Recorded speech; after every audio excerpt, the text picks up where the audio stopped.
मैं करने वाला था।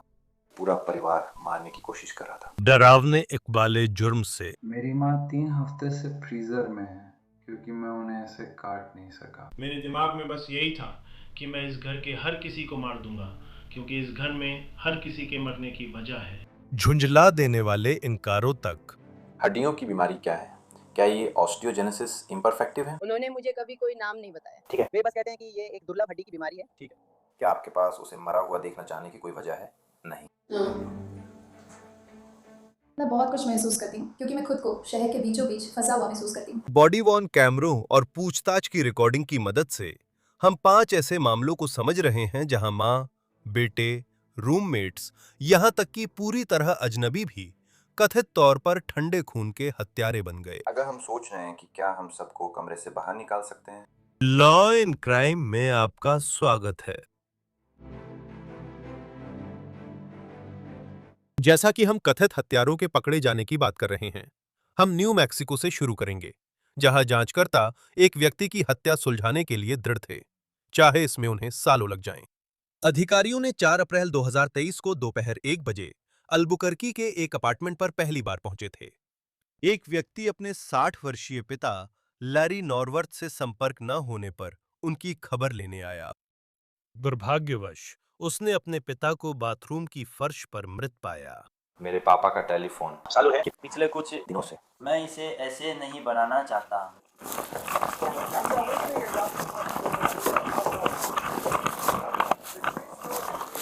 क्या चल रहा है? सर, क्या अंदर कोई और है?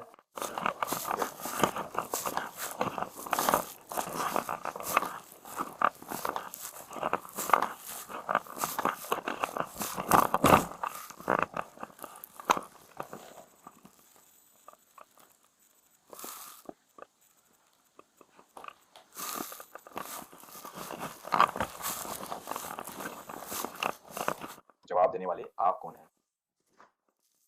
Brand queen up. क्या आपने कहा था कि वेलफेयर चेक करने आ रहे हैं? जी सर। मौके पर पहुंचे अधिकारी स्थिति को अपने नियंत्रण में लेते हैं।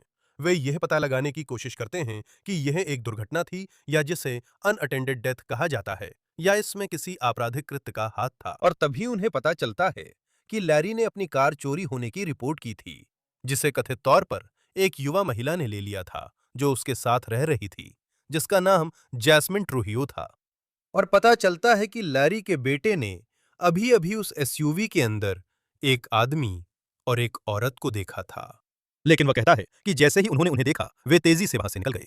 जिस लड़की के साथ वह था उसने उसकी कार या कोई वाहन चुरा लिया और नीचे वाले पड़ोसी के अनुसार उन्होंने उसे कल या शनिवार को लॉन्ड्रोमेट पर उस वाहन में अकेले देखा था। वो किस तरह की कार है? ये एक मर्करी माउंटेनियर प्रीमियर है। कौन सा रंग? क्यों? क्या उसने इसकी चोरी की रिपोर्ट की थी? हाँ। उसने इसकी चोरी की रिपोर्ट कब की थी? तुम्हें पता है? मुझे नहीं पता। मेरे चाचा शायद नीचे वाले पड़ोसी से बात कर रहे थे। ठीक है। जैसा कि मैंने उसे बताया, हाँ, उसने उसे देखा था। क्या उसने उस महिला को देखा था? वाहन में महिला तो कौन है? शनिवार को लॉन्ड्रोमैट में? बस हाँ। तो यहाँ पे जिस तरह से वो लेटा है उसी तरह से वो चल रहा है। वो पूरी तरह से ऐसे है जैसे मुझे दरवाजे पर चकमा दे रहा हो। ऐसा हो सकता है पर संभावना बहुत कम है। उसके सिर के पास थोड़ा खून है और जेबें बाहर निकली हैं जैसे किसी ने चीजें टटोली हो। यही वो बात है जो पड़ोसी वो व्यक्ति कह सकता है। हाँ। तो हाँ। और जब कार गायब थी और फोन भी गायब था तो ये काफी था। परिवार यहाँ था, वे सब उसकी खबर लेने वाले थे। दादा वहां थे। वो कल उसके साथ थे तो वे यहाँ आ गए।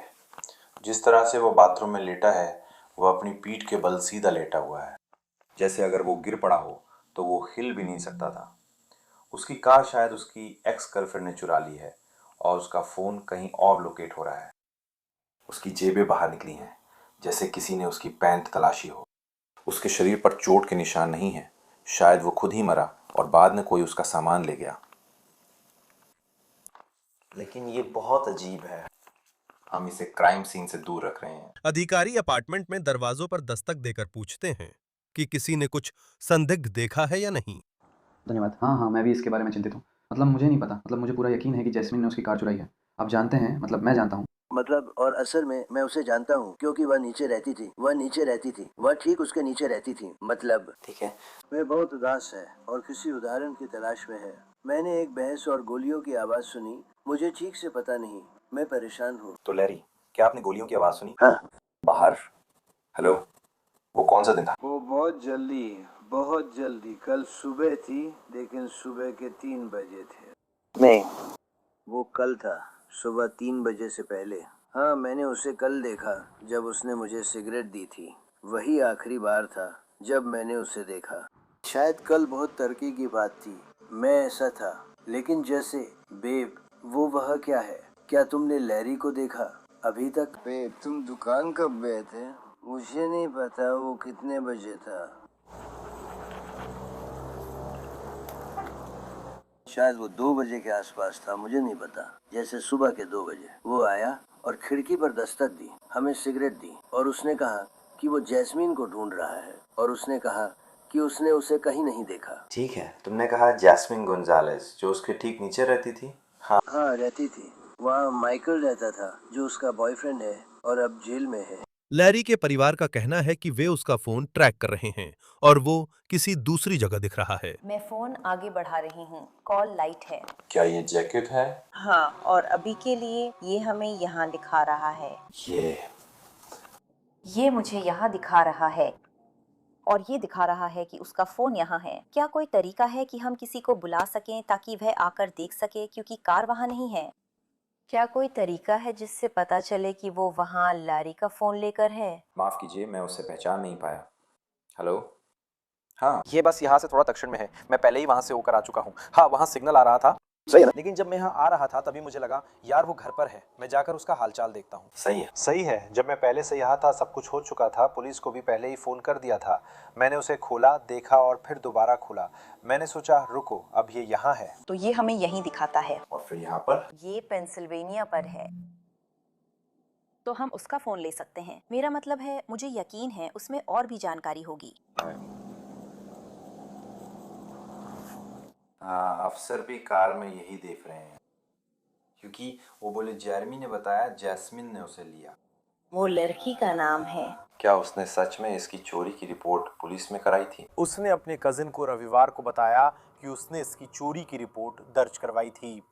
ठीक है। ठीक है, फिर उसने कॉल किया और कहा अब मैं जेल जा रही हूँ क्योंकि तुमने चोरी की रिपोर्ट कर दी।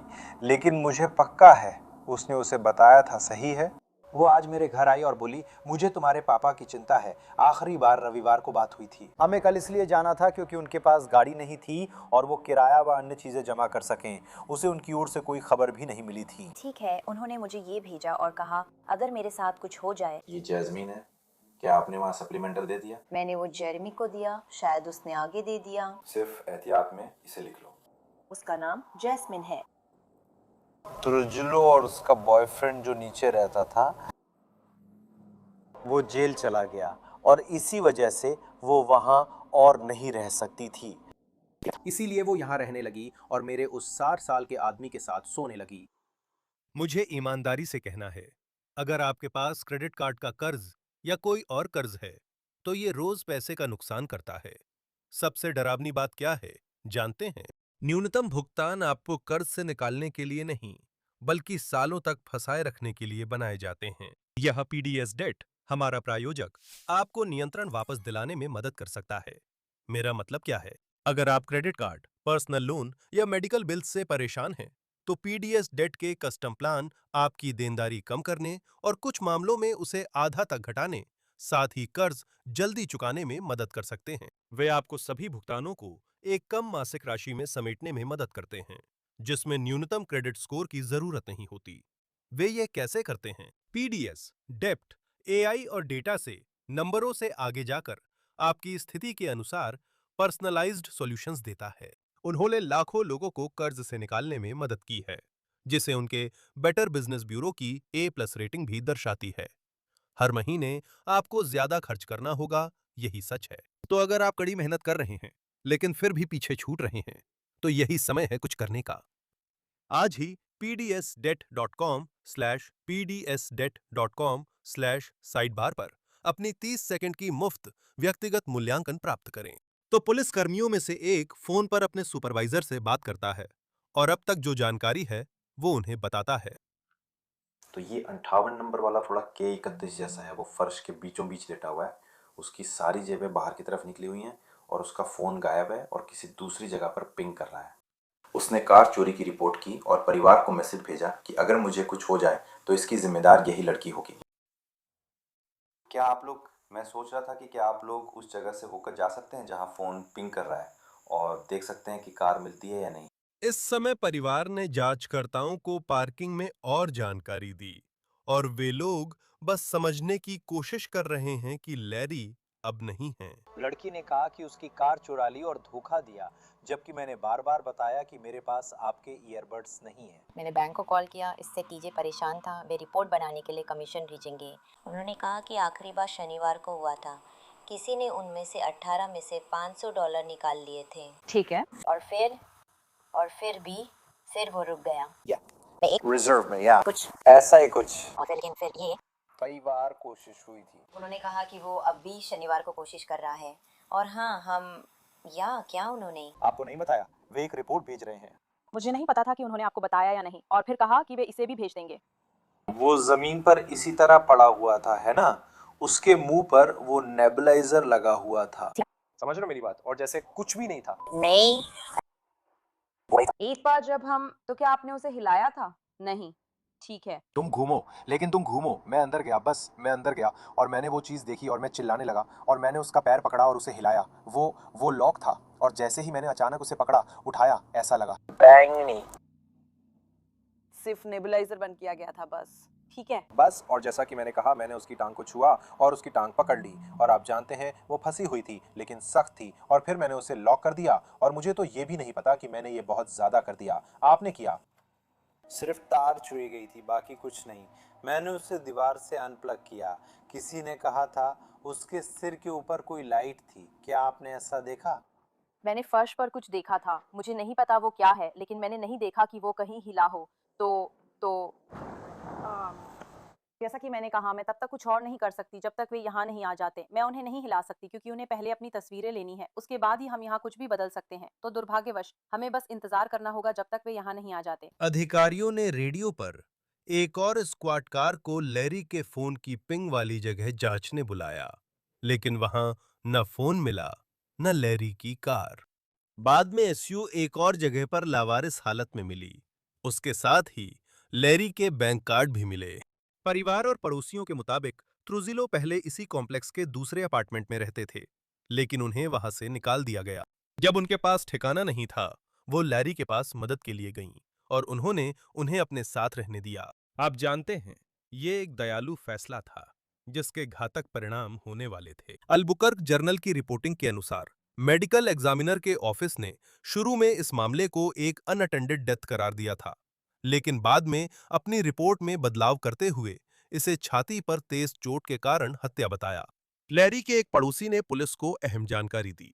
दावा किया कि जिस रात लैरी की लाश मिली थी, उससे एक रात पहले उन्होंने तेज धमाके की आवाज और चिल्लाने की आवाज सुनी थी। पड़ोसी ने बताया कि उन्होंने 2 लोगों को अपार्टमेंट से निकलते देखा। एक और गवाह ने पुलिस को बताया कि ट्रुजिलो ने कहा था कि लैरी ने फोन का सुरक्षा कोड बदल दिया है, इसलिए बैंक कोड जबरन लेना पड़ेगा ताकि उसकी सोशल सिक्योरिटी पेमेंट चुरा सकें। इसके बाद अधिकारियों ने निगरानी फुटेज की समीक्षा की और वे ट्रुजिलो और उसके बॉयफ्रेंड जेरेड चकोन की पहचान करने में सक्षम हो गए, और उस निगरानी फुटेज ने भी एक महत्वपूर्ण सबूत प्रदान किया। ऐसा लगा कि चकोन ने नए स्पोर्ट्स शूज पहने हुए थे जो लैरी के अपार्टमेंट से गायब थे।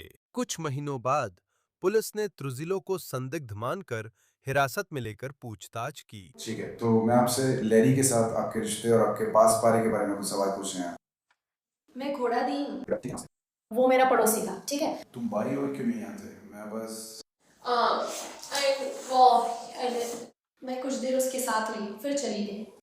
आखिरकार तुम उसके साथ क्यों रही? मुझे देर से शिफ्ट होने के कारण अपार्टमेंट से निकाल दिया गया,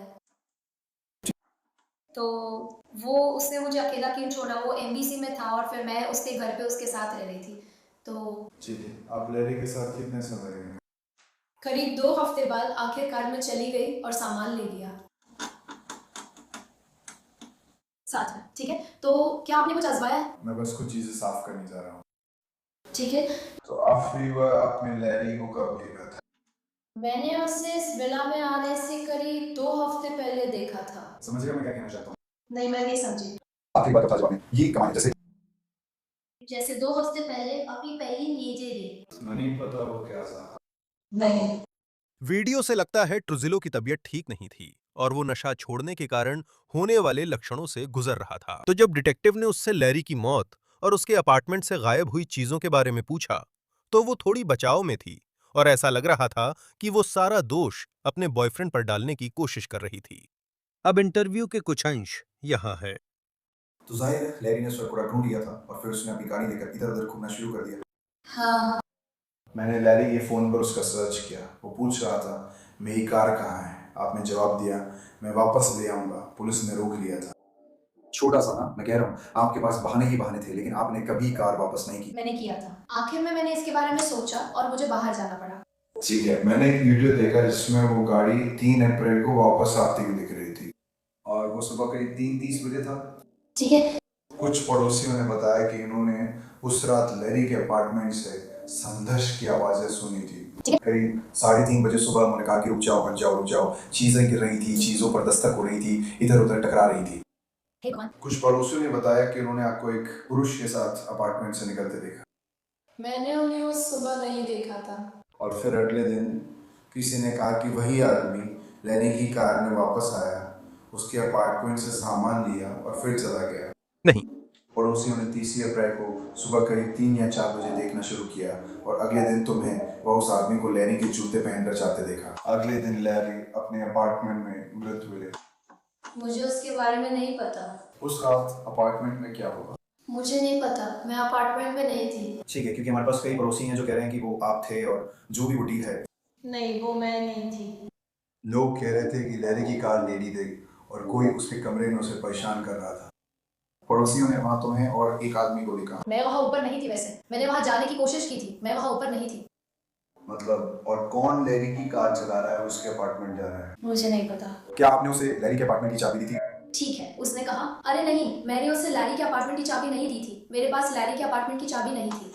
क्योंकि जो मैं अभी देख रहा हूँ उसमें से बहुत सारी चीजें आप और उसके ऊपर वापस आने वाली हैं। इसी वजह से हम चाहते हैं कि आपको जितनी ज्यादा जानकारी दे सकें उतनी दें। तो इसमें चार्ज होने में कितना समय लगेगा? मुझे नहीं पता आपको चार्ज होगा या नहीं, मैं सिर्फ कह रहा हूँ अभी के लिए ऐसा लग रहा है कि आप और ये आदमी लैरी के अपार्टमेंट गए, उसे घसीटा, बाहर निकले, फिर वापस आए, उसकी और चीजें ली, फिर बाहर निकले, उसकी कार के आसपास भागे, उसे क्रैश किया और फिर चले गए। ये सब अच्छा नहीं लग रहा है। आजकल एयरबीएनबी में कैमरेस होते हैं, पता है? हाँ, तो क्या आप ये कहने वाले हैं कि आपको अफसोस है या फिर आप मुझे कोई सच्चाई बताना चाहते हैं? हमने उसकी कार और सामान ले लिया था। ठीक है।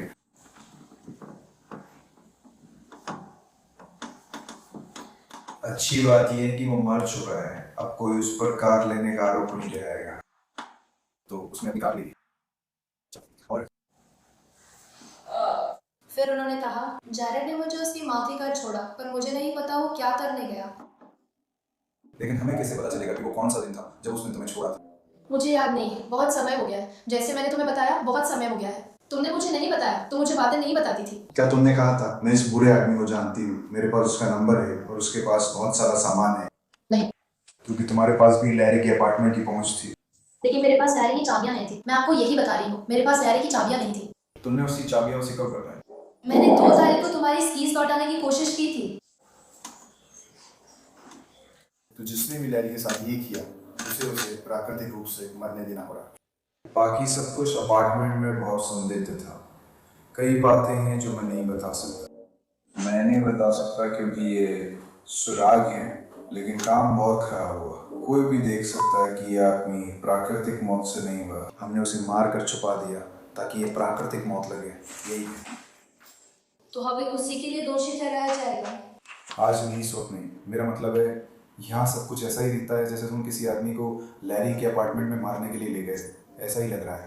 मेरा मतलब है ऐसा ही जगह है। मैंने सोचा अगर तुम्हें पता होता तो बताते, क्योंकि ये मौत का मेल बात है और कोई भी नहीं चाहता कि ऐसी स्थिति की वजह से उसकी बाकी की आज़ादी छीन जाए। क्या सो के पास ड्रग्स इस्तेमाल करने का कोई मौका था? तुम्हें ये याद नहीं है? और क्या वो मेरा परीक्षण करना चाहते हैं? नहीं कर सकते। तुम्हारा नंबर बिना लिए तुम्हें वहां ऊपर नहीं ले जा सकते। मैं ज़ैनेक्स लेने के बाद बेहोश हो गई थी। मुझे वो याद नहीं है। लैरी और ट्रुजिलो के बीच यौन संबंध को लेकर सवाल उठे, लेकिन ट्रुजिलो ने कहा वे सिर्फ दोस्त थे। क्या आपके और लैरी के बीच कोई यौन संबंध था? नहीं, हम सिर्फ दोस्त हैं। क्या आपके पास लैरी को चोट पहुंचाने की वजह थी? नहीं, मुझे नहीं पता, बस ऐसा लगता है जैसे ये मेरे लिए खत्म हो गया है। अलविदा। क्या ये फिर से खत्म होने जैसा है? हाँ, उसे लगा जैसे वो आपकी मदद कर रहा है और आपकी रक्षा कर रहा है। शायद उसने तुम्हारा भरोसा जीत लिया और तुम दोनों की इच्छा। तो ट्रुजिलो को जाने की इजाजत मिली, पर 1 साल बाद वो फिर राज्य के दूसरे हिस्से में हिरासत में है। वो अल्बुकर्क के उन जांचकर्ताओं को जो उससे पूछताछ करने आए हैं बताती है कि उसने नशा छोड़ दिया है और अब वो अपने पहले इंटरव्यू के समय से काफी अलग दिखती है। वो जानना चाहती है कि उस पर आरोप है या नहीं। इसी पर डिटेक्टिव सब स्पष्ट करता है। हाँ, मैं इससे बेहतर कर रही थी। मुझे ये बात तो सबसे पहले बताई थी जिसने मुझे गिरफ्तार किया था। आपने मुझे फोन किया और आखिरी बार जब वो उससे मिली थी, अब वो पुनर्वास केंद्र जा रही है और काम कर रही है। उसने कहा कि हो सकता है वो आपसे बात करने में रुचि रखती हो, ताकि इन सब मामलों में आपकी तरफ से चीजें साफ हो सके, क्योंकि आपके ऊपर कुछ आरोप लगे हैं। तो मैं आपको हमारे साथ बात करने और इस स्थिति के बारे में चर्चा करने का मौका देना चाहता हूँ। क्या आप कुछ साझा करना चाहते हैं या कुछ जानते हैं जो हमें बताना चाहेंगे? बस चीजें साफ करने के लिए, ताकि हम आगे बढ़े। ठीक है, तो क्या हो रहा है? क्या मुझ पर अभी कोई आरोप लगाया जा रहा है? हाँ, अभी आप पर हत्या का आरोप है। क्या ये साजिश है? हत्या और साजिश। ठीक है, अगर मैं बिना वकील के आपसे बात करूं तो क्या होगा? आपका क्या मतलब है ये आपके ऊपर है। मैं आपको हमसे बात करने का मौका देना चाहता था और आप मुझसे कुछ सवाल पूछ सकते हैं। आप हमसे कुछ सवाल पूछ सकते हैं, लेकिन अगर हम आगे बढ़ते हैं तो मुझे आपको आपके मिरांडा अधिकारों के बारे में बताना पड़ेगा, क्योंकि आप जेल में हैं और इस समय आप यहाँ से जा नहीं सकते। आज जो भी जानकारी आप देंगे वो हमारे पास जांच के लिए रहेगी और हम उसकी जांच कर सकते हैं। वार्ड इस मामले की काफ़ी समय से जांच कर रहे हैं, लेकिन एक चीज़ जो हमें नहीं पता वो है इस पर आपका नज़रिया, और इसी वजह से हम आज यहाँ आए हैं। हम आपसे इसी बारे में बात करना चाहते थे। क्या जालिम पकड़े गए हैं? नहीं, क्या उन पर कोई आरोप लगाया गया है? हाँ, क्या ये कुछ ऐसा है जिस पर हम आपसे चर्चा कर सकते हैं? ये आप पर निर्भर करता है। मैं बस आपकी घटनाओं का आपका संस्करण और आपकी कहानी का पक्ष जानना चाहता हूँ। मैंने कुछ भी नहीं किया। ठीक है, ऐसा करते हैं, क्यों ना हम मिरांडा अधिकारों के बारे में बात करें। मुझे यकीन है आपने इन्हें पहले भी सुना होगा, है ना? हम सब कुछ धीरे धीरे समझाएंगे ताकि आपको समझ आ जाए, फिर आप जो साझा करना चाहें उस पर बात कर सकते हैं। और जैसे माइक कैंसर ने मुझे आज सुबह बताया, उन्होंने आपको कल रात गिरफ्तार किया था। उन्होंने कहा कि आप सहयोग कर रहे थे। उन्होंने ये भी कहा कि आप बेहद परेशान थे। आपको लगता है कि आप अब बेहतर महसूस कर रहे हैं, आपकी जिंदगी दांव पर लगी है। आप नहीं चाहते कि फिर से मुकदमा चले, इसलिए जानकारी साझा करना चाहते हैं ताकि मदद मिले और सब साफ हो सके। मिरांडा अधिकार पढ़ने पर ट्रुजिलो ने पूछा, क्या चकोन भी परेशानी में है? मेरा सवाल है, क्या सिर्फ उस व्यक्ति के साथ होने से साजिश मानी जाएगी जिसने अपराध किया, या फिर क्या है? ये तब होगा जब आप लोग शायद किसी योजना पर चर्चा कर रहे हो या कोई विचार हो, और फिर उन विचारों पर अमल करके कुछ घटनाओं को अंजाम दें। मुझ पर आरोप नहीं है, बस मैं उस व्यक्ति के साथ थी जिसने ये किया। यही बात समझ नहीं आ रही। इस समय आप दोनों पर एक ही आरोप लगे। इस समय जैकन फरार था। उसकी गिरफ्तारी का वारंट जारी था। जासूस ने उससे उसके रिश्ते के बारे में पूछा। तो आपने उसे डेट किया था? आप लोग शहर में कितने समय रहे?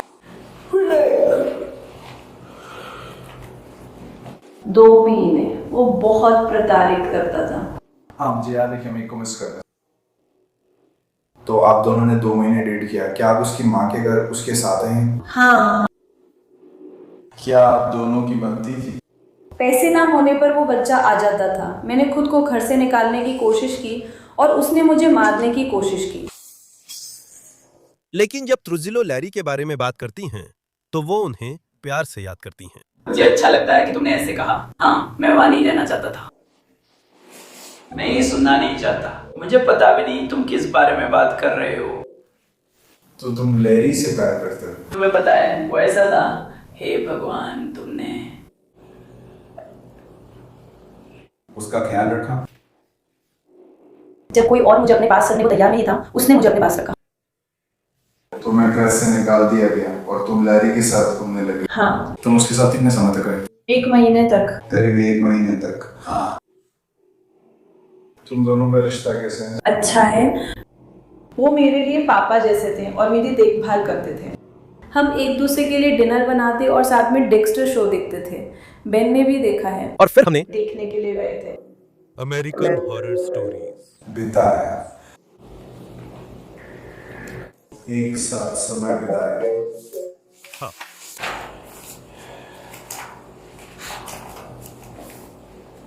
क्या जेरेड लैरी का दोस्त था? नहीं। क्या वो लैरी को जानता था? नहीं।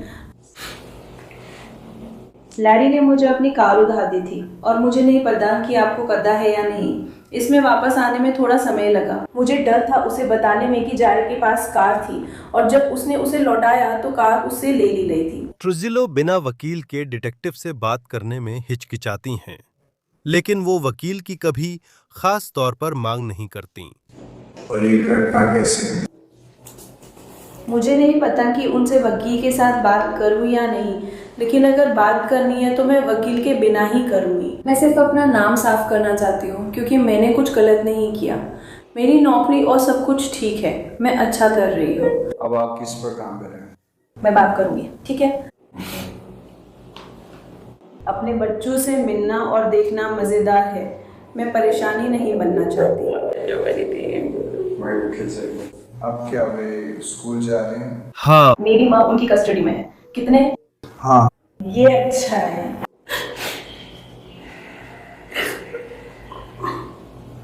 क्या आपने जेरेड को देखा है जब से उसने आपको छुपड़ने की धमकी दी थी? क्या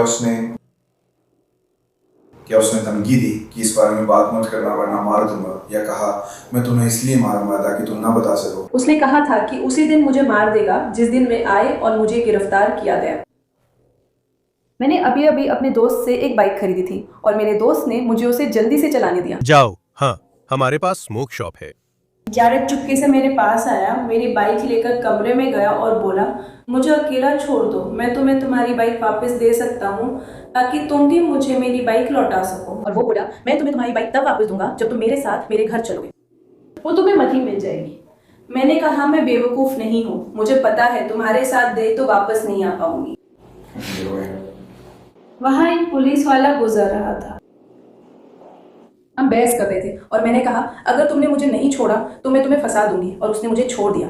मेरी गाड़ी वहां से निकल गई। एक मौके पर डिटेक्टिव ने ट्रुजिलो से इस बात पर सवाल किया कि चकोन को वे जूते पहने हुए देखा गया था जो लैरी के घर से गायब थे। तो पहली बार हमारी बात NBC में हुई थी और मैंने आपको एक तस्वीर दिखाई थी और आपने कहा था कि ये जेरेड चकोन है, और उस तस्वीर में जेरेड लैरी की गाड़ी के बाहर खड़ा था जो उसकी चोरी की रिपोर्ट की गई थी, और वो सफेद रंग के हाई टॉप पूमा स्नीकर्स पहने हुए था जो लैरी के परिवार ने कहा था कि वे लैरी के थे। क्या आपको पता है कि उसके पास वे स्नीकर्स कैसे आए? नहीं, क्योंकि मेरे पास भी वही जोड़ी है। मैंने वही स्नीकर्स रॉस से खरीदे थे और घर पे भी वही है। क्या आपने और लैरी ने उन्हें साथ में खरीदा था? नहीं, मेरे पास पहले से ही जोड़ी थी। तुम्हारे पास एक जोड़ी प्यूमा और लैरी है, क्या बस यही है तुम्हारे पास? हाँ। लेकिन ज़ैरेड हमेशा दुकान पर जाता था और चोरी करता था। वो रॉस से चोरी करता था और उसने मुझे अपने छोटे स्कूल के जूते दिए थे, तो उसके बारे में मुझे नहीं पता। जी, यही पहली बात थी जिससे मुझे लगा कि जेरेड शामिल है, क्योंकि उसके परिवार ने कहा हमने लैरी को ढूंढ लिया है, वो अब नहीं है। उसके अपार्टमेंट से जूते भी गायब हैं। यहाँ इस आदमी की फोटो है जिसमें वो कार और जूतों के साथ है। और हाँ, वो जूते तो यकीनन उसके ही होने चाहिए थे। अगर वो वहाँ नहीं थे। क्या आपने उसे जूते लेते देखा था? नहीं।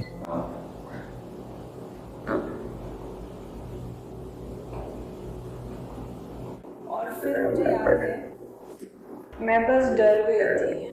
क्या आप कुछ और सोच सकते हैं जो आपने उस अपार्टमेंट से लिया हो वाहन के अलावा? मुझे नहीं लगता कि मुझे याद है। मैं डरी हुई हूँ और मुझे नहीं पता कि क्या मुझे अपने वकील के बिना आप लोगों से बात करनी चाहिए। अगर आपने ये नहीं किया तो आप जानते हैं कि आपने कभी नहीं किया। क्या आपको ये 100% लगता है कि जैरेड इसके लिए जिम्मेदार है? हाँ, वो जिम्मेदार है। जैरेड की लारी क्या जेरेमी अस्थिर था जब वो उस कार में उनके साथ था? मुझे कोई अंदाजा नहीं है। मैं उसे नहीं जानता, उससे कभी बात भी की, बस जानना चाहता हूँ क्या वो ऐसा इंसान है? क्या वह इसका दोष आप पर डालेगा? क्या वह उस सख्त इंसान समझता है और सोचता है कि आप मुझे सब कुछ बता देंगे? क्या वह मुझसे बात नहीं करेगा? संभव है वह आपसे न बोले। कार के लिए उसने मुझ पर इल्जाम लगाया कि मैंने ली थी। क्या उसने तुम्हें कार दिलाने को कहा? वो कार जिसमें हमें गिरफ्तार किया था। मुझसे कह रहे हो कि हाँ, और तुमने कहा था वो लैरी की हत्या का इल्जाम तुम पर डाल सकता है। हाँ, लेकिन उसके पास कार नहीं थी। शायद वो तुमसे ना बोले। उसने जो कार चुराई उसका इल्जाम मेरे पर लगाया, जबकि कार उसने ली थी, मैंने नहीं। मैंने तो कहा था मैं उसे वहां नहीं ले जाती। मैं बस जानना चाहती हूँ क्या ऐसा है? क्या आप मुझे बता सकते हैं? आप दोनों के शामिल होने के सबूत हैं। इसलिए आपसे बात करने और आपका नजरिया जानने की कोशिश कर रहे हैं, ठीक है? हम यहाँ सिर्फ संयोग से नहीं है, सही? नहीं, मैं सिर्फ जानना चाहती थी। उस पर भी वही आरोप है जो मुझ पर है।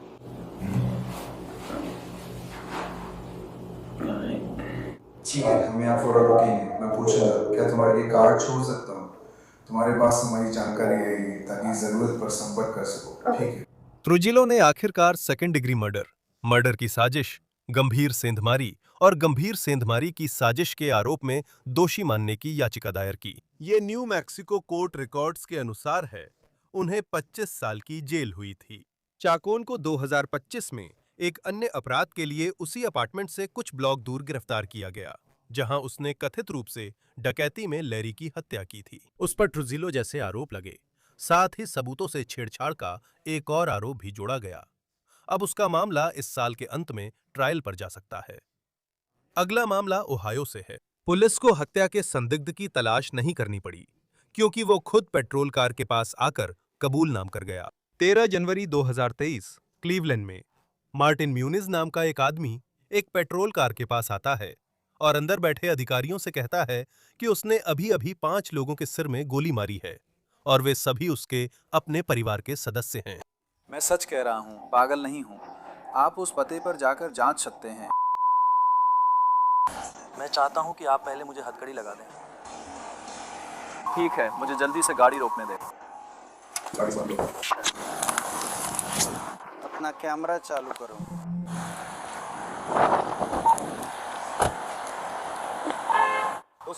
जाओ। तुम ठीक हो, है ना? हाँ, आप हमें बाहर कर सकते हैं या इस असाइनमेंट से हटा सकते हैं।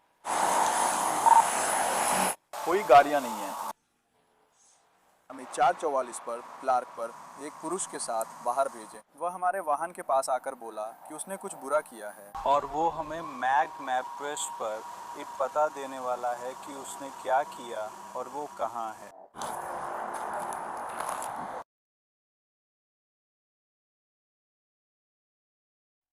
मैं पीछे वाले कमरे में हूँ। अपनी 1-अप सेल के लिए बाहर मुड़ रहा हूँ।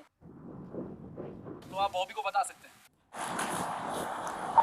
उसने कहा कि उसने 5 लोगों को मार डाला।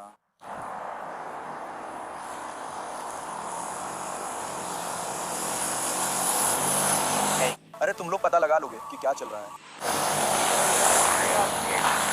क्या तुम्हारे पास कोई पहचान पत्र है? पहले उत्तरदाता तुरंत घर पहुंचे और वे यह देखकर दंग रह गए कि यह कोई बीमार मजाक नहीं था।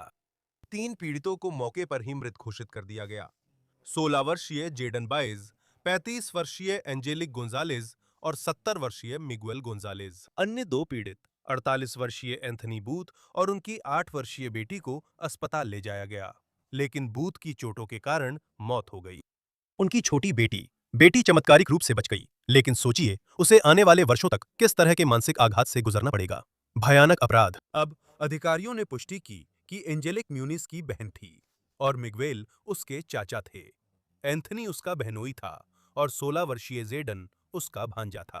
अधिकारियों ने उसे पूछताछ कक्ष में बैठाया, जहां वो चुपचाप बैठा और फिर सिर मेज पर रख दिया। जैसे ही पूछताछ करने वालों ने मिरांडा अधिकार पढ़े, उसने बहन के परिवार की हत्या कबूल कर ली। उसका दावा है कि उसे अपमानित किया गया। मिस्टर म्यूनिस, डिटेक्टिव शुल्ट्ज और मैं, चेक कॉर्मे, हम दोनों वाकई में नहीं जानते कि आज शाम यहाँ क्या क्या हो रहा है। खैर, मैंने अपनी बहन के पूरे परिवार को मारने की कोशिश की थी, लेकिन उनमें से 2 किस्मत वाले थे और बच गए। उनमें से 2 किस्मत वाले थे और बच गए, और बाकी तीनों नहीं बच पाए। ऐसा क्यों हुआ? लोग मेरे साथ जैसा व्यवहार करते हैं, मैं जेल से घर आया, किसी को परेशान नहीं किया और नौकरी पाने की कोशिश की। जब वे मेरी टैबलेट देखेंगे तो आपको बताएंगे। मैं डी पर था, जॉब इंटरव्यू दिए और कैथलिक चर्चों में गया, बस नौकरी नहीं मिली। वे खाना बनाते हैं पर खुद ही खा लेते हैं। जब मैं पहुंचता हूं कुछ बचता नहीं। वे कहते हैं ये मेरी समस्या है। मैंने ये महीनों तक सहा। नौकरी की तलाश में 11 मील पैदल चला, पैरों में छाले पड़ गए। फिर भी तुम्हारे पास 2 गाड़ियां होते हुए भी तुम मुझे नहीं ले जा सकते। बिल्कुल। तो मैंने उसे मार डाला। तो आप उस घर में कब से रह रहे हैं? कुछ महीनों से। और मुझे आपके अतीत के बारे में कुछ पता नहीं मिस्टर नूनेस। आपको जेल से बाहर आए कितना समय हो गया है? 4 साल से। 4 साल, ठीक है। तो आप हमेशा अपनी बहन के यहाँ थे? नहीं, मैं टेक्सास गया हूँ, मैं जर्सी गया हूँ, मैं यहाँ इलिनॉय भी गया हूँ। तो मिस्टर म्यूनिस, क्या आप हमें आज शाम की घटनाओं के बारे में विस्तार से बता सकते हैं कि ये सब कैसे हुआ? नहीं, मैं ऊपर खाने के लिए आया था और मैंने पूछा, मेरी बहन के पापा? नहीं, मैं झूठ बोल रहा हूँ। मैंने जेडन से पूछा, जो उसका बेटा है। मैंने कहा, अरे बाकी खाना कहाँ है? उसने कहा, नहीं, वो खत्म हो गया। मैंने कहा, क्या मतलब खत्म हो गया? मैंने तो अभी तक खाया भी नहीं है। तो वो बोला, मुझे नहीं पता, तुम्हें क्या बताऊं? तो मैंने कहा, ठीक है, मेरी बहन कहाँ है? फिर मैंने अपनी बहन से पूछा। मैंने कहा, खाना कहाँ है? उसने कहा, मुझे नहीं पता। मुझसे क्यों पूछ रहे हो? मैंने कहा, ठीक है। मैंने कहा, मैंने खाना नहीं खाया, अब दिक्कत होगी। किसी ने कुछ नहीं कहा। तो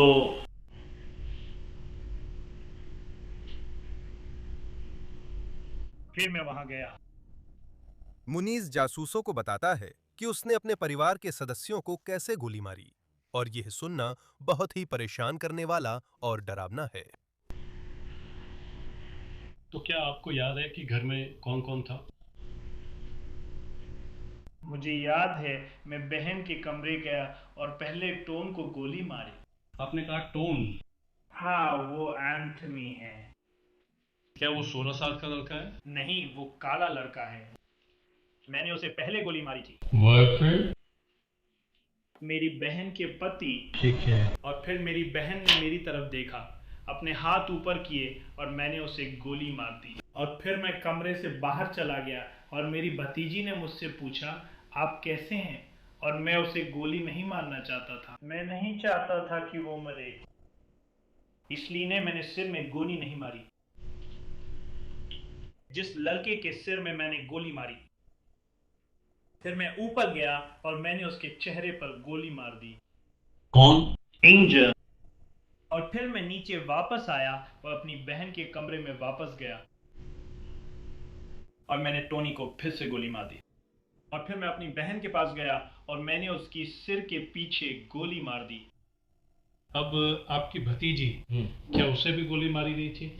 हाँ, मैंने उसे गोली मारी, पर मैं नहीं चाहता था कि वह मरे। ठीक है। वो किसी को नुकसान नहीं पहुंचाती। मैं उसके बेटे को भी नहीं मारूंगा। लेकिन मुझे नहीं पता यार, मुझे नहीं पता। मैं नहीं चाहता था कि वो मरे। मैंने उसके चेहरे पर गोली नहीं मारी क्योंकि वो मेरी बहन थी, इसलिए उन्हें जिंदा छोड़ा, वरना वो मर चुकी होती। और मैं उन्हें बार बार कहता रहा कि मुझे परेशान करना बंद करो, बस मुझे अकेला छोड़ दो, मैं नौकरी करने वाला हूँ, बस मुझे बाकी लोगों से थोड़ा ज्यादा समय लग रहा है। तो मैं बेसमेंट में गया। मैंने कहा, कमाल है, अब मैं इससे थक गया हूँ। मैं थक गया हूँ और सो नहीं पा रहा था और मैं बस यही सोचता रहा यार कि इनसे छुटकारा पा लूं। और फिर आज वे घर आ गए। मेरी बहन ने घर पर सफाई का सामान मंगवाया तो मैंने घर की सफाई की और फिर वो घर आ गई और उन्होंने चिकन, मैकरोनी और मैश्ड पोटैटो बनाए। तो मैं बोला ठीक है, बढ़िया है।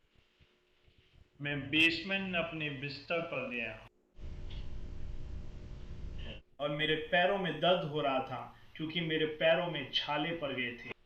तो मैं थोड़ी देर लेटा रहा, लेकिन मेरे दिमाग में था कि मैं बाद में ऊपर जाऊंगा और खाना खाऊंगा।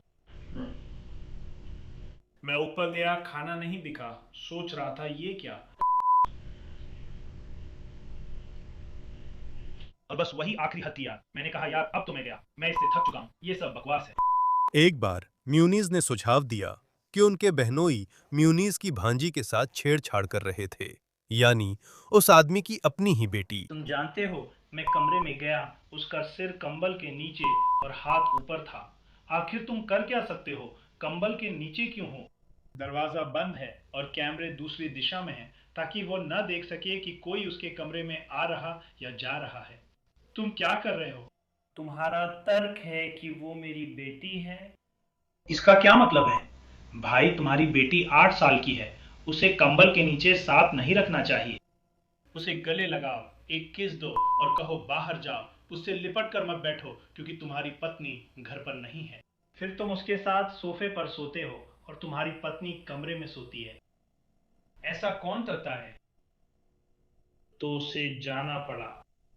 मैं जो कह रहा हूँ वो ये है कि हर चीज के पीछे वजह होती है। लोग मुझे पागल कहेंगे और हर तरह के नामों से बुलाएंगे, ये ठीक है। मैंने वही किया जो औरों को करना था, लेकिन उन्होंने नहीं किया। यही मैंने किया और मैं इससे पीछे नहीं हटूंगा। अगर मुझे फिर से करने का मौका मिले तो मैं फिर से वही करूंगा। अभियोजकों के अनुसार मुनोज ने एग्रीवेटेड मर्डर के 4 आरोपों में अपना गुनाह कबूल किया और उसे बिना पैरोल के 4 लगातार उम्र कैद की सजा सुनाई गई। उसने अपनी 8 साल की भतीजी को गोली मारने के मामले में एग्रीवेटेड मर्डर के प्रयास के एक आरोप में भी गुनाह कबूल किया। हमारी अगली जांच हमें जून 2024 में मिशिगन के केंट काउंटी ले जाती है। ये आधी रात का समय है और डिस्पैचर्स को एक डरावनी कॉल मिली है।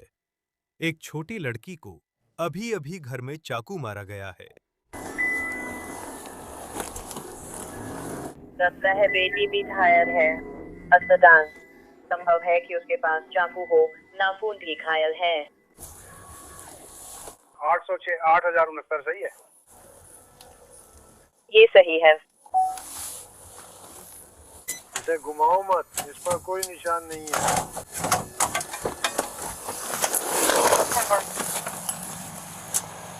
फर्श पे 8069 या नीचे? अब अपने ये दरवाजा खाली कर लें। मैं पुष्टि करती हूँ कि ये है रंग।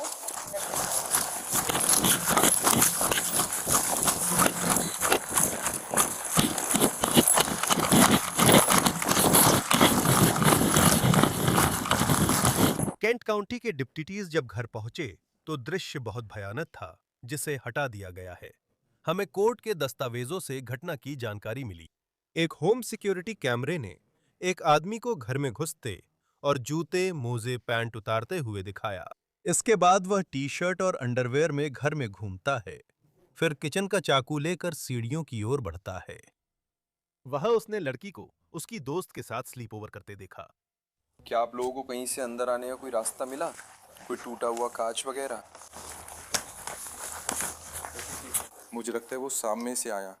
क्या जबरदस्ती घुसने के निशान है। नहीं, और जो एकमात्र चीज मुझे दिख रही है वो बस गंदी सी है, लेकिन यहाँ धूल है तो ऐसा नहीं लगता कि किसी ने इस्तेमाल किया है। तो मैं कहूँगा कि किसी तरह से ये उतना बुरा नहीं है। WZM-13 ने रिपोर्ट किया कि उस आदमी, जिसे बाद में मरीन कॉर्प्स भर्ती अधिकारी रिकार्डो पेरेस कास्टिलो के रूप में पहचाना गया, ने अपनी अंडरवियर उतारी, लड़कियों में से एक के ऊपर चढ़ गया और कथित तौर पर उसे चाकू मारना शुरू कर दिया। दोनों किशोरियां चिल्लाती हैं, जिससे कास्टिलो रिपोर्टेडली रुकता है। पिता दौड़ कर आते हैं और कास्टिलो को पकड़ लेते हैं। आरोप है वे उसे बंदूक की नोक पर तब तक पकड़ते हैं जब तक डिप्टी नहीं आते। आप अपनी नशे की हालत जांचना चाहते हैं? क्या आप पीबीटी करवाना चाहते हैं? कार्लो, पीबीटी के लिए मुझे बस इतना चाहिए कि आप गहरी सांस लें जैसे आप एक बड़ा गुब्बारा फुलाने जा रहे हैं, और आपको बस फूंकते रहना है जब तक मैं आपको रुकने के लिए ना कहूं, ठीक है? क्या ये समझ में आया? अच्छा, आप गहरी सांस लें और जब आप तैयार हों तो फूंकना शुरू करें। जारी रखें, जारी रखें, जारी रखें। ठीक है, बहुत बढ़िया, धन्यवाद।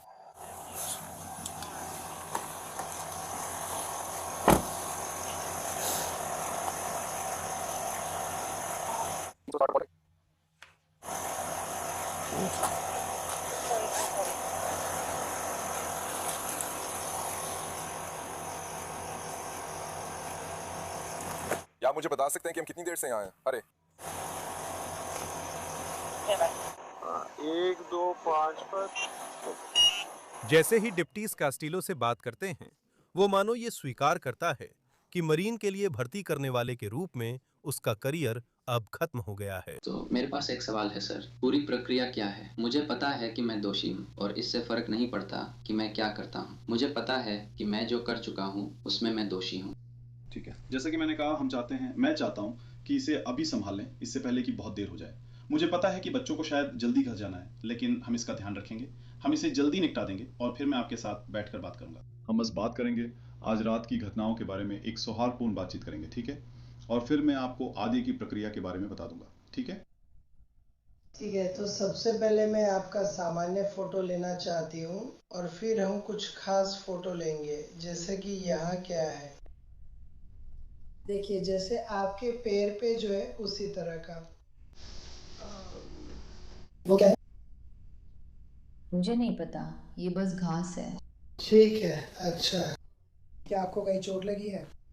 नहीं, ठीक है। तो जब मैं तस्वीरें लूँगी तो आपको शर्ट ऊपर उठानी पड़ सकती है ताकि हम देख सकें।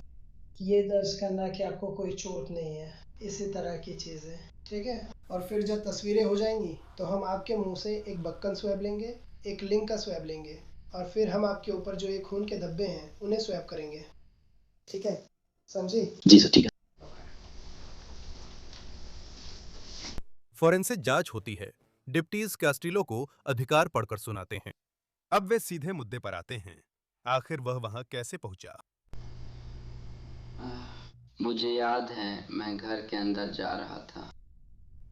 मैंने कोशिश की उस पहले दरवाजे से अंदर जाने की, वो खुला नहीं था। मैं उस दरवाजे पर गया जो खुला था। मैं कमरों में घूम रहा था। मुझे पता है, मैंने दराजों में से एक चाकू उठा लिया था। मैंने एक दरवाज़ा खोला और मुझे याद है कि वहाँ एक और दरवाज़ा था जिस पर ताला लगा था। तो जैसे मैं ऊपर चला गया, मैंने देखा, मुझे लगता है कि वो माता पिता के कमरे थे। मैंने उन्हें देखा और फिर मैं उस महिला की तरफ चला गया। मुझे उसका नाम नहीं पता।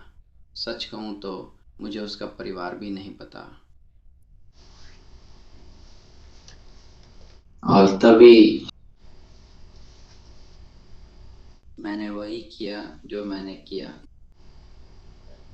बस चिल्लाना शुरू कर दिया। और मैं मानता हूँ कि मैंने क्या किया था और मुझे हर एक पल का पछतावा है, लेकिन वो सब हो चुका था। तो मैंने उसे छोड़ दिया और मैं उस बात की होश खो बैठा, बस तब तक जब तक गिरफ्तारी नहीं हुई। मुझे उसका एक भी पल याद नहीं है, लेकिन जैसे मैंने जो किया उसके बाद से लेकर जब तक मैंने होश खोया, मुझे कुछ याद नहीं है। ये सब इसलिए मैं अपने कामों का बचाव नहीं करूंगा, क्योंकि वो मेरे ही काम हैं और मुझे नहीं पता कि क्या मैंने सच में उस महिला को मारा था या नहीं। और अगर मैंने किया, अब पूरी जिंदगी मुझे यही पछतावा रहेगा। और अगर मैंने नहीं किया, मतलब अगर उसकी मौत नहीं हुई, तो भी मैंने उसकी जिंदगी बर्बाद कर दी। और मुझे फिर भी अपनी बाकी जिंदगी उसी के साथ जीना पड़ेगा। मैं ये साबित नहीं करने वाला कि मैं बेगुनाह हूँ, क्योंकि मुझे पता है कि मैं नहीं हूँ। तो मैं जो करने वाला हूँ वो ये है कि जो भी करना पड़ेगा उसकी कीमत चुकाऊंगा।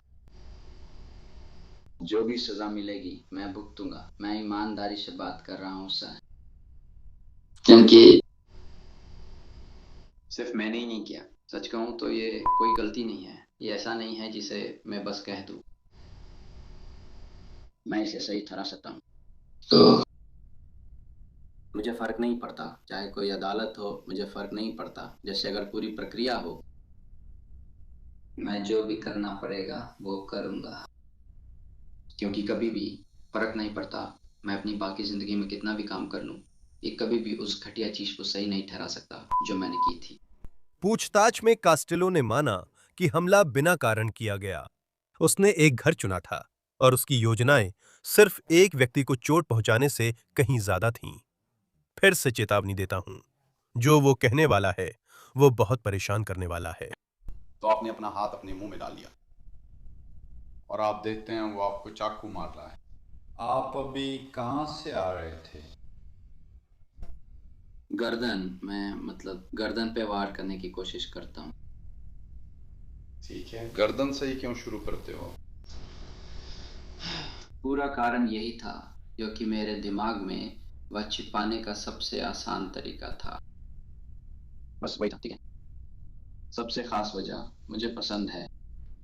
तो सच कहूँ तो घटना के समय मैं कोशिश कर रहा था और शायद मैं पूरी फैमिली को मारने की कोशिश करने वाला था। मैं वजह नहीं बताने वाला हूँ, क्योंकि मेरे दिमाग में जैसे कि वो बस। सच कहूँ तो मुझे नहीं। अब तुम्हें वो बात ठीक लगी थी? हाँ, मैं ऐसा नहीं कह रहा कि नहीं, सच कहूँ तो वो बात तो समझ में भी नहीं आई थी। मतलब मैं पूरी फैमिली को मारना चाहता था, लेकिन मैं उस इंसान से शुरू करना चाहता था। और जब मुझे समझ आया कि मैंने क्या किया, तब मैंने बस सोचा। वो रुक गया, नेल्सन। और मैंने उसे सबसे पहले क्यों चुना, बस शायद वो सबसे कमजोर हो सकती थी, क्योंकि मैंने तो आसपास देखा भी नहीं कि वहां कोई और भी था। और शायद अगर मुझे पता होता कि पीछे कोई और भी है तो शायद मैंने ऐसा कभी नहीं किया होता, लेकिन मैंने किया। बस सच में ऐसा नहीं। इसे कहने का और तरीका नहीं है, लेकिन मैंने सच में ये कर दिया। मुझे पता है कि आमतौर पर यहाँ कोई वकील या शायद कोई और मेरी बात सुनने के लिए होना चाहिए।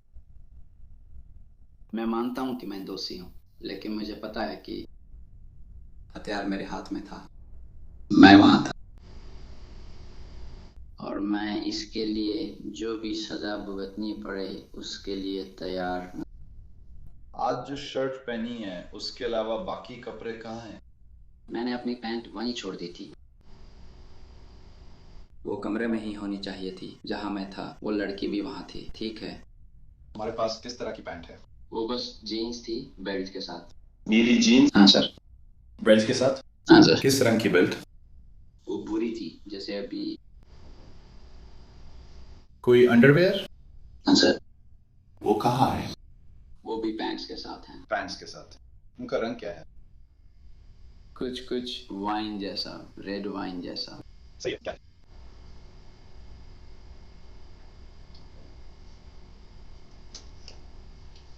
आज वे आपके साथ क्यों नहीं है? सच कहूँ तो अभी ये न सिर्फ सबसे बुरा था जो मैंने कभी किया, बल्कि मुझे लगता है कि मैं उस लड़की के साथ सोने की कोशिश कर रहा था। वह वहां थी, ठीक है। नहीं, मैं उस जवाब को लेकर कोई झूठ नहीं बोलूंगा या कुछ भी नहीं कहूंगा। शायद मेरे दिमाग में वही चल रहा था। कास्टिलो पर हत्या के इरादे से हमला, प्रथम श्रेणी का घर में घुसना, आपराधिक यौन कृत्य के प्रयास और अवैध हथियार रखने जैसे कई गंभीर आरोप लगे हैं। उसे $2 मिलियन की जमानत मिली, लेकिन मामला ट्रायल तक नहीं गया। अक्टूबर 2025 में कास्टिलो ने 3 आरोपों, हत्या के इरादे से हमला, घर में घुसना और आपराधिक यौन कृत्य में कोई आपत्ति नहीं जताई। सजा सुनाए जाने के दौरान अभियोजकों ने उस समय 11 साल की पीड़िता की ओर से एक बयान पढ़ा। मुझे याद है कि मुझे बहुत जलन और चुभन जैसा दर्द महसूस हो रहा था। अस्पताल के बाद मुझे याद है कि मेरे घाव बहुत समय तक दर्द करते रहे। मुझे याद है कि खून मेरे शरीर पर बह रहा था और उसकी गर्माहट महसूस हो रही थी। मुझे उसकी गंध भी याद है। मैं अब भी उस दर्द की चुभन महसूस कर सकती हूँ। रोने ने मुझे हिलाकर रख दिया था। मैं डरी हुई थी, अपनी जान के लिए भयभीत और सहमी हुई थी। और जब कास्टिलो की अपनी गवाही देने की बारी आई तो वो माफी मांगने के लिए घुटनों के बल बैठ गया। मुझे कुछ लिखने और सही शब्द ढूंढने में थोड़ा समय लगा, लेकिन सच कहूँ तो मैं भगवान से ही आशीर्वाद चाहता हूँ। जब मैं जेल में था, बहुत सारी भावनाएं थी, बहुत पछतावा था। मैं बस इसे समझा नहीं सकता था। मैं अभी भी इसे कभी कभी समझा नहीं पाता।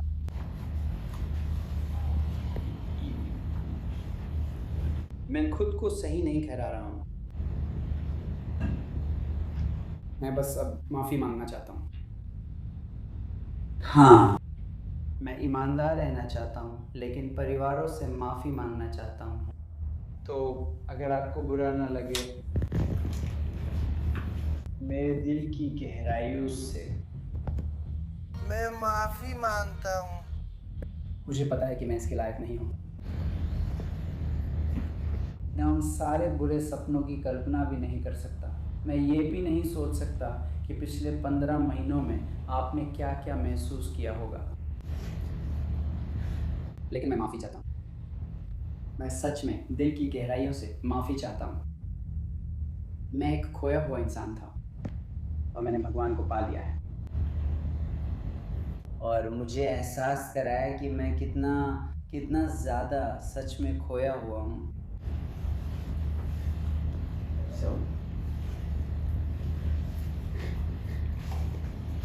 मैं उन सभी लोगों से माफ़ी मांगता हूँ। दोनों परिवारों के लिए, रॉकफोर्ड की पूरी कम्युनिटी के लिए मैं माफ़ी मांगता हूँ। माफ़ कीजिए, मुझे माफ़ कीजिए।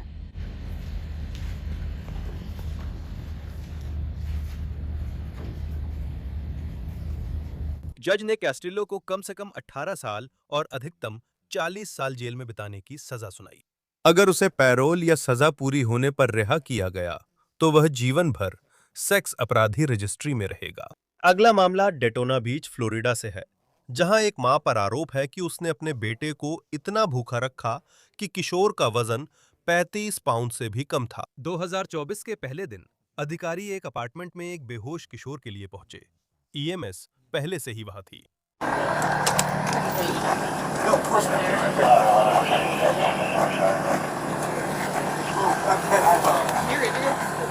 चलो मान लेते नीला 42 किलो।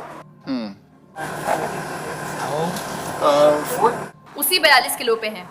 हेलो, क्या? उन्होंने कहा 14, मम्मी ने कहा 14। 14 साल की। वो 14 साल की है। हमें मिल गया। मैं बस घूम रहा था, वो दिखने में 6 साल की लगती है, 14 की नहीं। लड़के की उम्र को लेकर जो भ्रम है वो समझ में आता है। भले ही उसकी उम्र 14 साल पक्की हो, लेकिन वो बहुत दुबला पतला, डिहाइड्रेटेड और कुपोषित है। लड़का जिसे किसी भी और किशोर की तरह तेज शारीरिक बढ़त जैसे दौर से गुजरना चाहिए था, उसकी वजन प्री स्कूल या किंडरगार्टन के बच्चे जितना ही था। उसकी मां टालिया नेल्सन ने बताया कि उसे एक दुर्लभ बीमारी के साथ साथ भोजन संबंधी विकार भी था।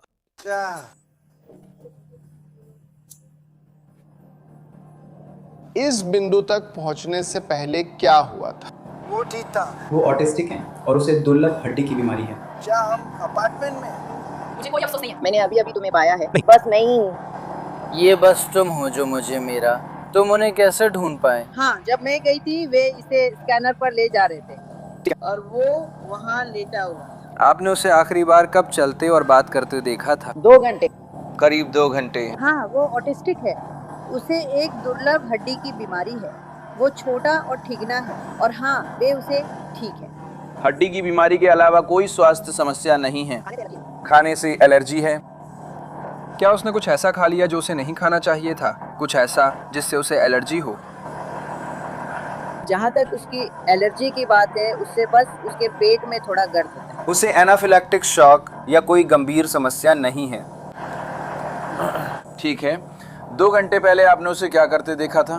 मैं जाग रही थी, बस आराम कर रही थी। क्या टीवी देख रही थी? या हाँ, वो अजीब व्यवहार नहीं कर रहा था या ऐसा कुछ भी नहीं था? नहीं, उसने बस एक दिन पहले से टांग में दर्द की शिकायत की थी, इसलिए मैं डॉक्टर की अपॉइंटमेंट कराने वाली थी, बस इतना ही। हड्डी की बीमारी क्या ऑस्टियोजेनेसिस इम्परफेक्टा है? उन्होंने मुझे कभी कोई नाम नहीं बताया। ठीक है। उन्होंने बस इतना कहा कि ये एक दुर्लभ हड्डी की बीमारी। ठीक है। क्या ऐसा पहले कभी हुआ है? नहीं। क्या वो छोटा है? वाह, ठीक है। बहुत बीमार। हाँ, बहुत छोटा था क्योंकि बैंड शॉ की वजह से एम्बुलेंस में वो ऐसा लग रहा था जैसे वो 6 साल का हो। ठीक है, वो है 14। ठीक है, पहले कोई मेडिकल समस्या हुई है या ये पहली बार है? नहीं, हमें जब उसकी दुर्लभ हड्डी की बीमारी पता चली तब वो ऑरलैंडो में कई डॉक्टरों के पास जा रहा था, लेकिन बाल रोग विशेषज्ञ ने उसे स्वस्थ बताया और कहा कि वो ठीक दिखता है। क्या अधिकारी किसी गंभीर चिकित्सा आपातकाल से निपट रहे थे या मामला कुछ कहीं ज्यादा भयावह था? जांच के दौरान वे नेल्सन पर करीबी नजर रखते हैं। तो अगर ये सिर्फ चिकित्सा मामला निकलता है तो हमें अभी तक पता नहीं है, इसलिए हमें इसे सुरक्षित करना होगा और आगे क्या निकलता है ये देखना होगा। ये सिर्फ एहतियातन है। अगर ये अपराध स्थल या कुछ संदिग्ध निकला, हाँ, बस ये सुनिश्चित करने के लिए कि कुछ भी छेड़ा ना जाए। आप जानते हैं, हम किसी समय कमरे को देखने जाएंगे, ये सुनिश्चित करेंगे कि उसने कोई नोट तो नहीं छोड़ा, ये देखेंगे कि हमें कुछ ऐसा तो नहीं मिला जिसके संपर्क में वो आया हो, या उसने कुछ ऐसा तो नहीं खाया जो उसे नहीं खाना चाहिए था। कुछ इसी तरह की बातें, जैसे खाली दवाई की बोतल या ऐसी ही कोई चीज। आप जानते हैं, इसलिए मैं उनसे पूछ रहा था। उसने कभी भी आत्महत्या करने जैसी कोई बात नहीं कही, ना ही ये कहा कि वो अब और जीना नहीं चाहता। ऐसी कोई भी बात नहीं कही। आप जानते हैं, उसकी उम्र और 14 साल की उम्र में वो कमज़ोर भी है। तो लेकिन बात यही है कि अभी हम बस इंतज़ार कर रहे हैं। तो क्या तुम्हें माँ की जानकारी मिली? मिल गई, उनकी जानकारी कॉल में डाल दी। कार, शानदार। नेल्सन ने रिपोर्ट में बताया कि वह बेटे के लिए खाना बना रही थी, तभी उसने बेटे को फर्श पर बेहोश पाया। रिपोर्ट में अपार्टमेंट की स्थिति का भी जिक्र है। एक प्लेट काउंटर पर रखी थी। अपार्टमेंट में 3 कमरे हैं, पर 2 ही बिस्तर हैं।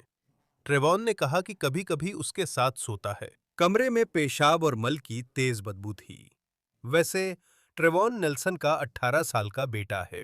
उसने अधिकारियों को बताया कि उसकी मां ने उसके भाई को एलर्जी वाला खाना खाने से मना किया था। यहीं से सब बदल गया। इस कुपोषित किशोर को अस्पताल में मृत घोषित किया गया और उसके अवशेष पोस्टमार्टम के लिए भेजे गए। आपको अस्पताल आने की आवश्यकता नहीं है।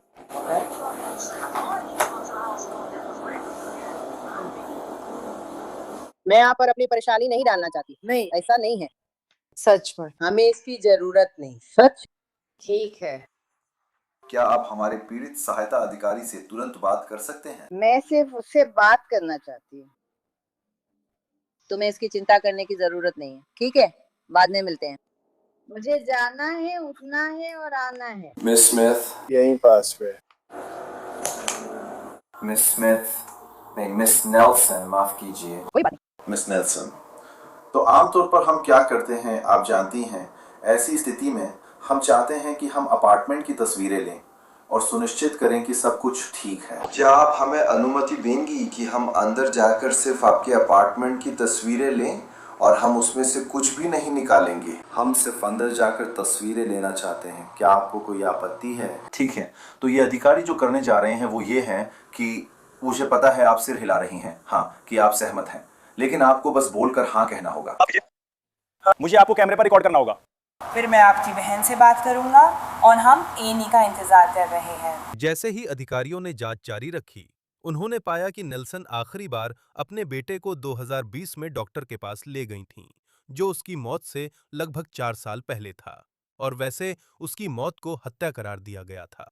अधिकारी नेल्सन की नौकरी पर उसे गिरफ्तार करने आए। क्या मुझे किसी से संपर्क करने की जरूरत है?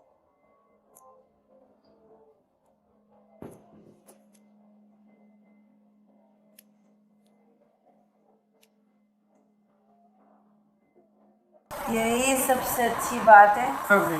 यही सबसे अच्छी बात है, हमारे पास यहाँ उससे बात करनी होगी। क्या आपके साथ कोई है या ऐसा कुछ? क्या आपका कोई भाई है? नमस्ते, जरूर, माफ कीजिए। वो कहाँ जा रही हैं सब? ठीक है, चलिए वापस चलते हैं।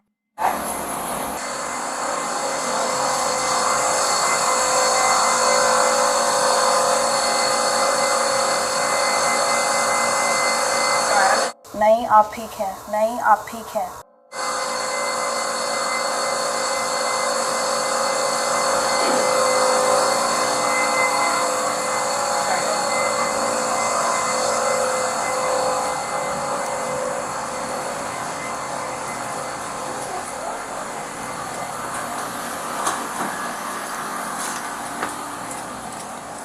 What's going on again? Handsome.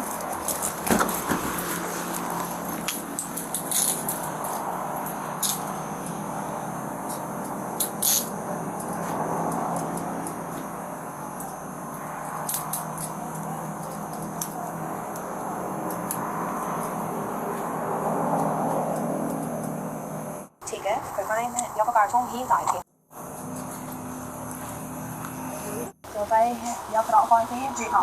वो जेल जा रही है, उसके खिलाफ वारंट है।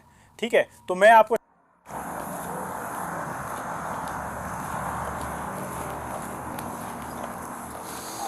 अपने अधिकार जाने। अगर आप बात नहीं करना चाहते तो ज़रूरी नहीं है। आपकी कही बात आपके खिलाफ हो सकती है। तो सिर्फ इसलिए कि आपके पास चुप रहने का अधिकार है, आप जो भी कहेंगे वो आपके खिलाफ सबूत के तौर पर इस्तेमाल किया जा सकता है। आपके पास वकील से बात करने का अधिकार है और आप चाहें तो अभी या पूछताछ के दौरान कभी भी उन्हें अपने साथ रख सकते हैं। अगर आप वकील नहीं रख सकते तो आपको एक वकील नियुक्त किया जाएगा, और अगर आप कभी भी बात करना बंद करना चाहें या वकील की मौजूदगी चाहें तो आपकी मांग पर सारी पूछताछ रोक दी जाएगी। क्या आपको ये अधिकार समझ में आए? ये अधिकार मेरे हैं। क्या आप मुझसे बात करेंगे? मुझसे? ठीक है। चाहिए, ठीक है। नहीं, वो अभी किसी से बात नहीं कर रही है, लेकिन आप उन्हें बता सकते हैं कि वो वोलूशिया काउंटी ब्रांच जेल जा रही है। ये मेरी माँ है।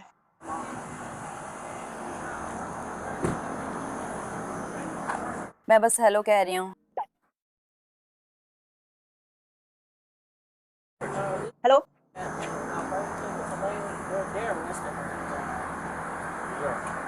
धन्यवाद। क्या आप में से कोई उससे बात कर सकता है? नहीं, वो वोलूसिया काउंटी ब्रांच जेल में होगी। अभी मैंने यही था। वो बाहर आ जाएगी। एक टालिया, TALIA, आखिरी नाम नेल्सन, NELSON। बाया।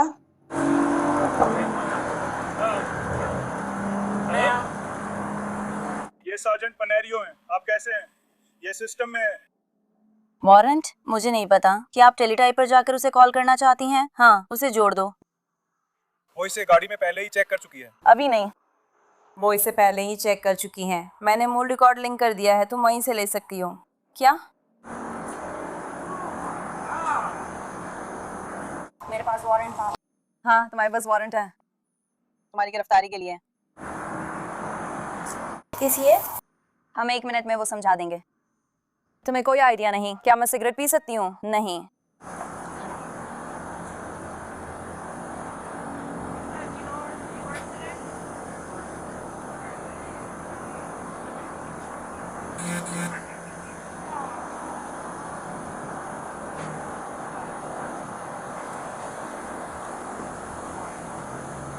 Can I please smoke a cigarette?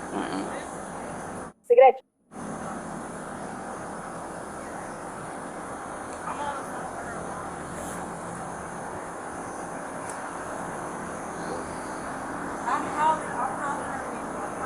मैं कुछ दस्ताने लेने जा रही हूँ और अभी वापस आऊंगी।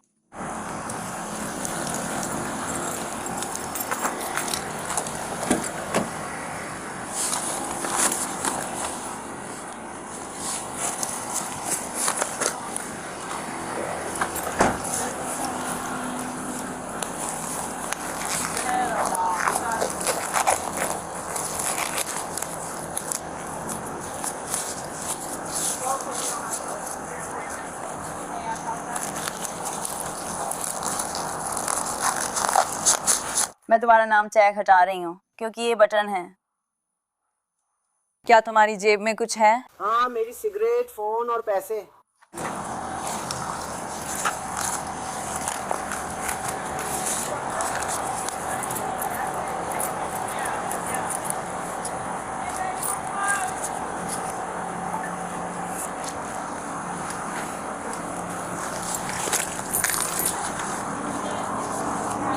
ठीक है, तो जेब यहीं पर।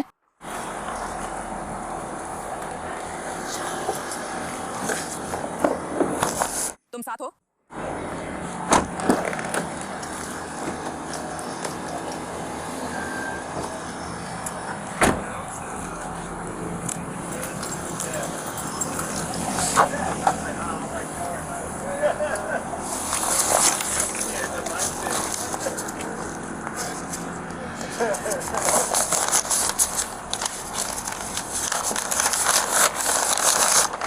क्या तुम उसे समझाना चाहोगी कि उसके पास वारंट क्यों है?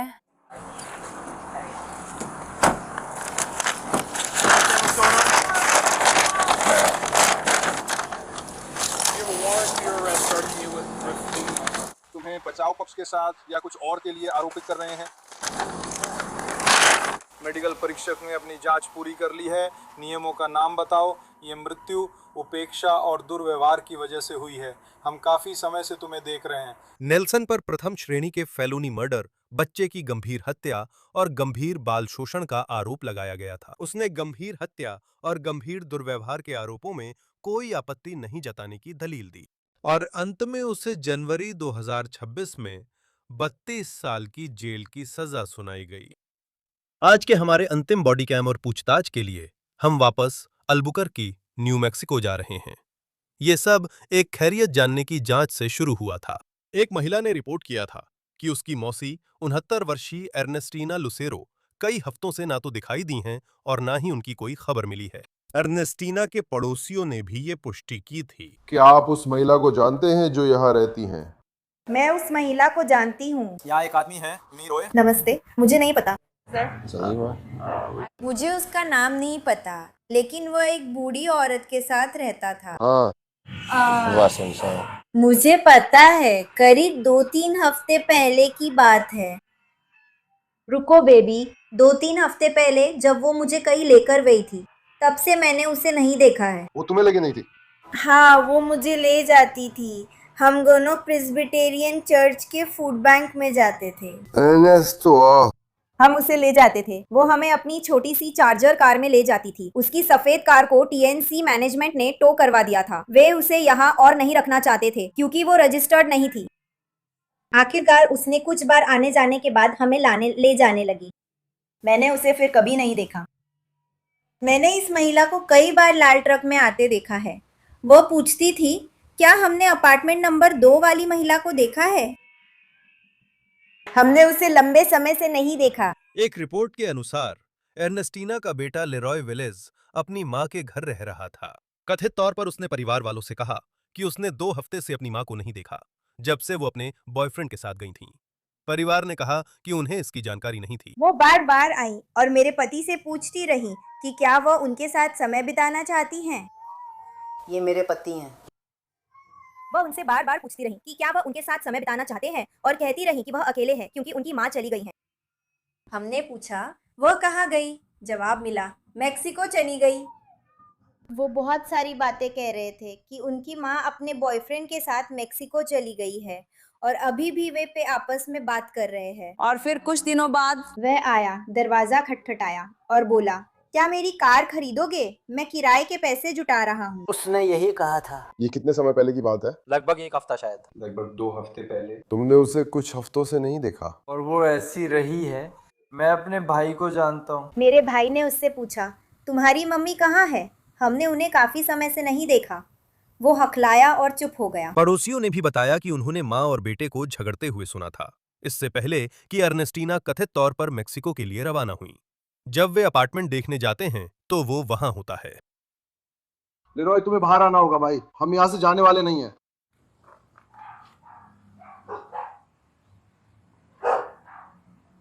आओ बस आके हमसे 1 मिनट बात करो।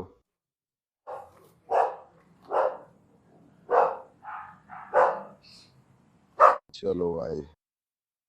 चलो चलो। वो सामने के दरवाजे से आ रहा है, माफ करना भाई, मुझे लगा तुम कोई और हो। भाई। क्या मैं अंदर आके तुमसे जल्दी से बात कर सकता हूँ? हाँ हाँ कोई दिक्कत नहीं, क्या मैं अंदर आके तुमसे बात कर सकता हूँ? हाँ, अंदर आओ, मैं इसे रख देता हूँ। कुत्ते फ्रेंडली है? हाँ, वे काटते हैं, मेरा मतलब है वे भौंकते हैं, काटते नहीं है यार। ठीक है।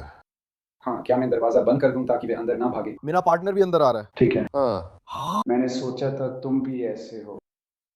दरवाजा पीट रहा था, मेरी गलती थी, मैं नींद में था। ठीक है। पिछले 2 हफ्ते बहुत मुश्किल रहे हैं भाई, इसके लिए माफ करना। मैं क्या चल रहा है? माँ गायब हैं, भाई कॉलेज और काम सब साथ में हैं। मैं बहुत तनाव में और थका हूँ, समझ रहे हो? बस थोड़ा आराम करने की कोशिश करो। बस थोड़ा आराम करने की कोशिश कर रहा हूँ भाई। ठीक है। चिंता करते थक गया हूँ, समझ रहे हो? यहाँ आए हुए तुम्हें कितना समय हो गया है? शायद 15 तारीख या कुछ ऐसा ही। 15? हाँ, शायद उसी समय के आसपास, समझ रहे हो? काफी समय हो गया यार। सितंबर? नहीं, यार अक्टूबर वाला। हाँ हाँ। कुछ हफ्ते हो गए हैं यार। तुम्हारा इसको में रखा है? ये यहाँ है, बॉस्टन में। हाँ। आप अंदर आके देख सकते हैं। मुझे पता नहीं था कि आप लोग हैं, मैं खुशी से उछल पड़ता। जैसा कि मैंने कहा। ठीक है, बस थोड़ा सा मजाकिया है। हाँ, तुम बस इधर उधर देखो। एक बिल्कुल ही डरावने पल में एक अधिकारी ने पता लगाया कि अर्नेस्टीना कभी घर से बाहर गई ही नहीं थी। इसके साथ दौड़ने जाओ। उन्होंने हाथ को बाहर जाने दिया।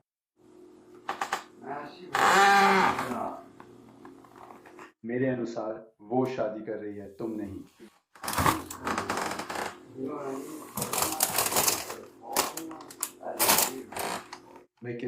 लेकिन ऐसा नहीं था कि वो साथ आई थी।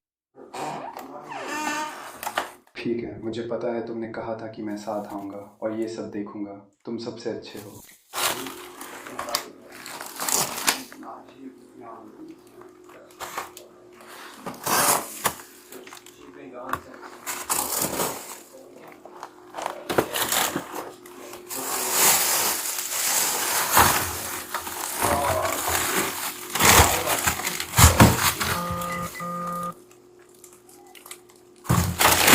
बिल्कुल सही।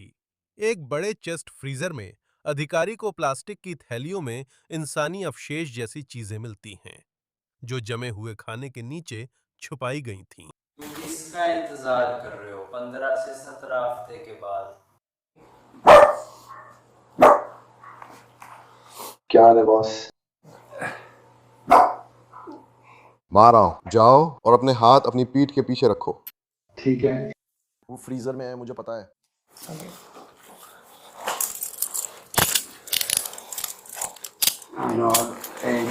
अरे मुझे पता है। देखो चुप रहो। मैं मुझे पता है फ्रैंक, मैं यहाँ हूँ। मैं तुम पर पूरी तरह भरोसा नहीं करता। मैं ठीक हूँ, बस सफाई कर रहा था। नहीं, ठीक नहीं था, मैं बस उसे नीचे रख रहा था अपार्टमेंट से। तुम्हें परेशान नहीं करूंगा। मैं तुम लोगों से झूठ नहीं बोलूंगा यार। क्या तुम्हारे पास कोई हथियार है? आदमी की गिरफ्तारी के बाद उसकी सबसे बड़ी चिंता अपने कुत्तों की होती है। क्या आप कुत्तों को अंदर आने देंगे सर? क्या आप मेरे कुत्तों को अंदर लाने देंगे ताकि वे बाहर ना रहें? सर बस ताकि भी ऐसा ना हो कि वे भटकते हुए ना रह जाए। क्या मैं रख सकता हूँ? क्या मैं जाऊं? मैं तुरंत वापस आ जाऊंगा। नहीं, ये अंदर है ताकि मैं लॉक कर सकूं। नहीं, अभी नहीं। अभी हम रुको, सुनो, मेरे पास बस ये विचार हैं। मैं तुमसे दूर जा रहा हूँ और मेरे पास ये कुत्ता है।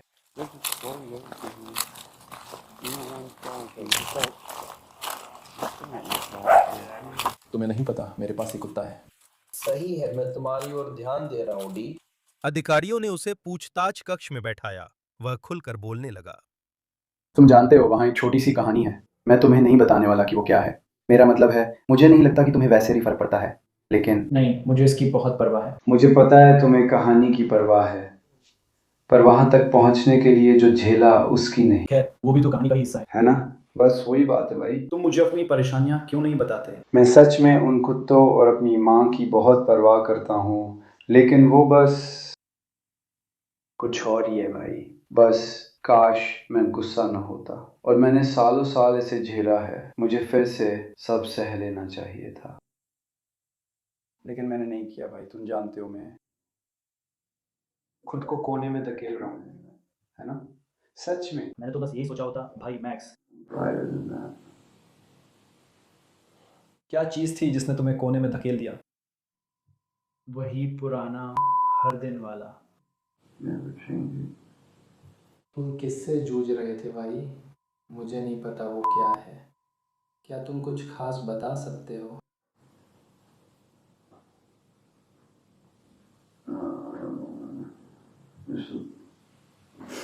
बहुत बकवास है भाई। उस इंसान से जिसे तुमसे प्यार करना चाहिए था, जो तुम्हारा अपना होना चाहिए था, पता नहीं।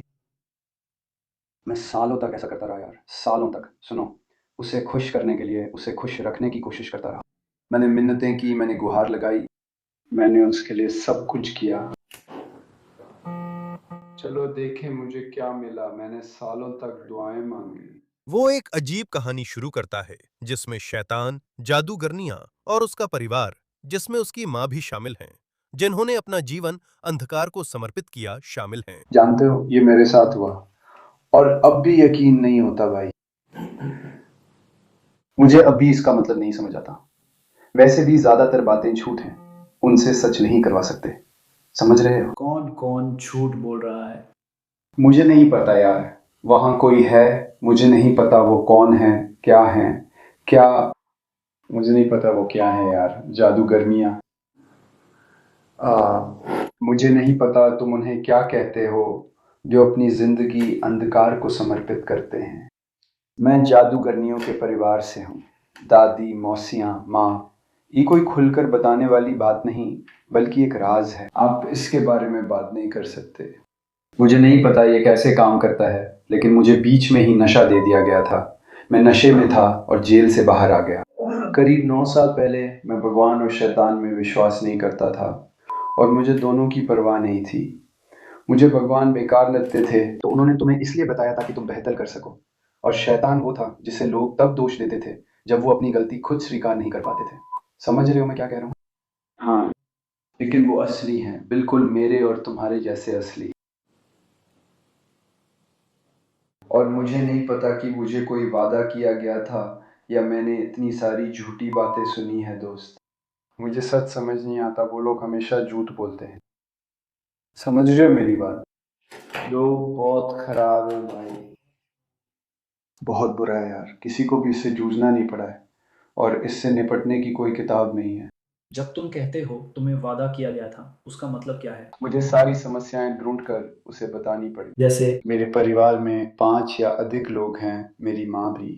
तुम्हें इसके बारे में कैसे पता चला? ये बकवास है। तुम्हें उन जादूगरनियों से सीखना चाहिए जिन्हें इसमें रुचि नहीं। तुम्हें उनसे बात करनी और सवाल पूछने होते हैं, लेकिन फिर भी तुम केवल अंदाजा ही लगाते हो। फिर चिक-फिल-ए से सैंडविच और फ्राइज खाते हुए वो भयावह विस्तार से बताता है कि उसने कथित तौर पर अपनी मां को कैसे मारा। मेरी माँ 3 हफ्ते से फ्रीजर में है, क्योंकि मैं उन्हें वैसे काट नहीं सका। समझ रहे हो ना? मैंने कोशिश की थी, आपने देखा होगा। मेरी तबीयत खराब थी, इसलिए शुरू नहीं कर पाया। उससे पहले आपने उसके साथ क्या किया था?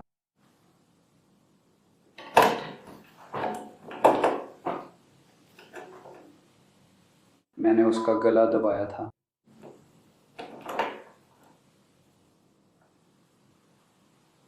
वो इधर उधर की बातें करके बकवास नहीं करेगी, ये वो झूठ यार, हमेशा सीधे सीधे झूठ, जैसे मैं बेवकूफ़ हूँ। मुझे कुछ पता नहीं था। मैंने सब सहा क्योंकि मैं उससे प्यार करता था, और दुआ की थी कि सब बदल जाए। क्या बचता है अगले दिन? जानते हो, जो पड़ोसी पहले अपार्टमेंट में रहते हैं, उनमें से करीब 5 लोग हैं, और वे सब नौजवान हैं। उसे वहां फुसफुसाते हुए पकड़ लिया। कुछ बकवास बोल रहा था। पहले से ही मुझे अगली बार फंसाने की कोशिश कर रहा है। जानते हो, वे लोग मुझे कब से फंसाने की कोशिश कर रहे हैं भाई? मैं सीधी राह पे नहीं चल सकता। मुझे अपनी सारी सजा अकेले लॉकअप में काटनी पड़ेगी। अपनी बाकी ज़िंदगी मुझे यहाँ अकेले ही बितानी पड़ेगी, सिवाय इसके कि तुम लोग मुझे मौत की सज़ा दे दो। तुम्हारी माँ ने क्या कहा था? उसने तुम्हें कौन से झूठ बताए थे जिससे तुमने उसका गला दबा दिया? मैं ऐसा करने की कोशिश नहीं कर रहा था। नंबर क्या है?